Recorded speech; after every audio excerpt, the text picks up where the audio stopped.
ನೋಡು ವಿನೋದ್, ಈಗ ನಿನ್ನ ತಪ್ಪನ್ನ ನೀನು ಒಪ್ಕೊಂಡು ನಿನ್ನ ಹಿಂದೆ ಯಾರಿದ್ದಾರೆ ಅಂತ ಹೇಳಿದ್ರೆ ಕೋರ್ಟ್ ನಿನಗೆ 1 ವರ್ಷ ಸಾಧಾರಣ ಶಿಕ್ಷೆ ವಿಧಿಸಿ ಈ ತಪ್ಪಿಗೆ ಕಾರಣ ಆದವ್ರನ್ನ ಹುಡುಕಿ ಊಹೆ ಮಾಡದೇ ಇರುವಂತ ಶಿಕ್ಷೆ ಕೊಡುತ್ತೆ. ನೀನು ಸೇಫ್ ಆಗಿರ್ತೀಯ.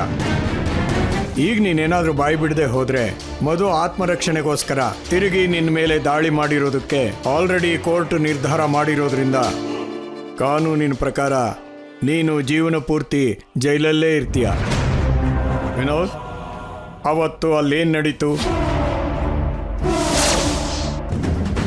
ಆವತ್ತಿನ ದಿನ ನನಗೆ ಯಾರಾದರೂ ಹೇಳಿದ್ರಾ?